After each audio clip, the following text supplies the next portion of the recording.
A body can be strong, disciplined and trained, but still not be vibrant. So a vibrant body is an alive body. It's an inhabited body. It's a body where I can feel, where I'm not just pushing through with repetitions. I'm finding the intrinsic joy of movement. I'm learning from my body. I'm not opposing it. I'm collaborating with my body. And the joy which comes from movement is what keeps me motivated and wants me to move more and more.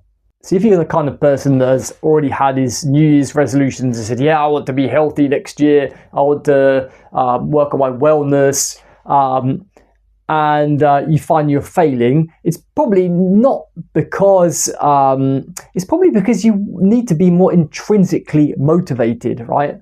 And this is where a more curious mindset comes in, more exploratory, going to the gym and asking yourself, what muscles is this working on? How is this building wellness in my body?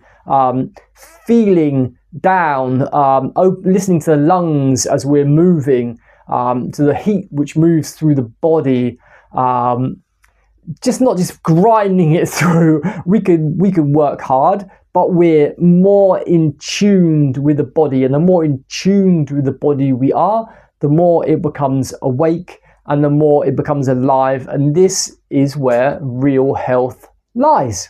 We have a motor part of our brain, which is all about movement. And we also have a sensory part of our brain. And the sensory part is really underdeveloped in most of us. You say, oh yeah, but I can feel things. I can feel pain. But really the heightened amount of sensory, the body becomes so much more sensitive.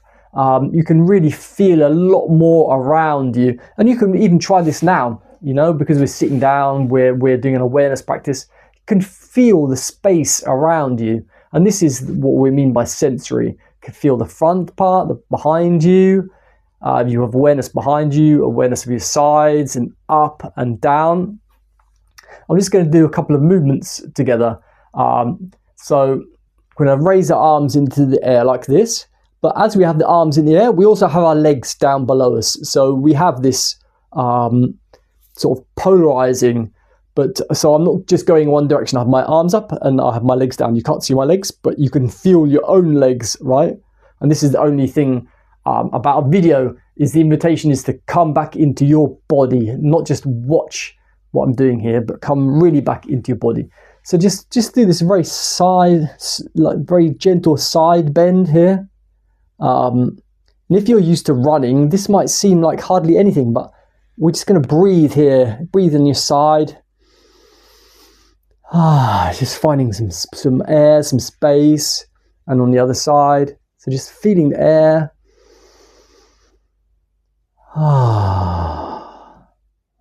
And you can feel it pulling in your hip as well. You can feel the tension releasing there, because any tension that we have in our body is what is stopping our aliveness.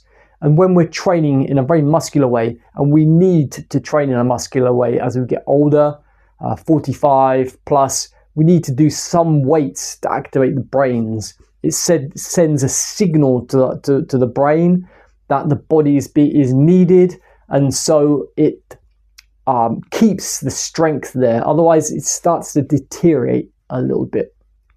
So going back to the tension though in the body, if something is tense, and often we can't feel it, it numbs out on us when something is tense. You can clench your fist like this, and you keep it tensed, and your breath might come back to normal. But after 20-30 seconds, you almost forget that the tension is there. And we have tension like this throughout our whole bodies. And this literally strangles this vibrancy which we want to be moving around in the whole body. And yoga philosophy teaches us that where prana, where the energy doesn't flow in the bodies, where there's blockages in those points, we're going to have pain and problems. So it's not as simple as just free up a place, but we want to keep this in mind. We want to keep this in mind, that it's actually the feeling of what I'm doing, which is going to liberate a part of our body more than just doing. So put your hand on your shoulder or on your elbow, put your hand on your elbow and just bend your arm forward and backwards like this a second. And we have a whole different perception, right, of our arm all of a sudden, because we're having the input pulses through the hand. So our eyes are watching the movement, but we can even look away and you can feel this hand is assisting the movement. Now take your hand away and bend your arm now, and then you have a sort of feeling of what it's like to bend your arm, what it might be like, what it is like, and then just make some very gentle circles.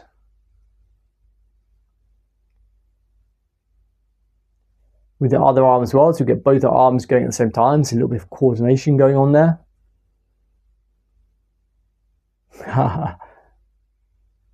And at the same time,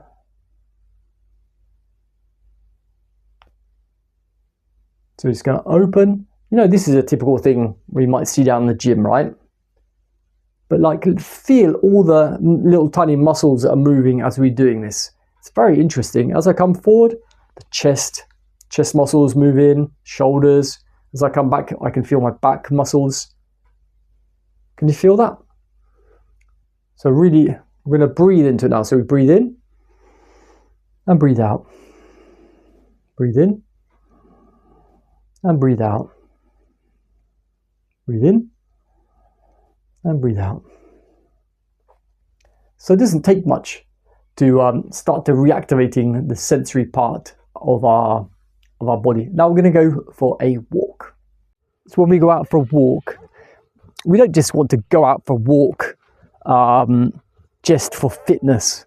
We want to go out to enjoy it, but we want to find a balance here as well. So we don't want to walk too slowly, otherwise we're not going to get the cardiovascular benefits, the energy, the blood pumping through the body, let's say. But we want to be able to all of a sudden stop every now and again. Stop. And not for any reason, but for the reason here to stop here is to feel the body. Okay, to feel the body, to feel where I am in the space. So it's an awareness game here. And then we're just going to keep walking and looking around us. Beautiful fog here today. And start to breathing. You know, when I was at school anyway, they used to kick us out of the classroom and say, get out and get some fresh air. And this is the fresh air. So when you go outside, after pause this video perhaps and go outside, when you really take in air through the nose, take a time to really enjoy. It's like bits fizzy, sparkling, no? It's delicious. When I was much younger, I smoked a little bit, right? Now I don't. And people need to sort of go outside to have a break, to smoke. And what I do is I go outside to have a breath of air, fresh air. It's fun. I'm gonna go out and breathe some air. So, and smoking's also a bit like this, you know. You actually finally getting some deep, taking some deep breaths. So let's get the health benefits of breathing without all the nicotine and the tar that's going in there as well.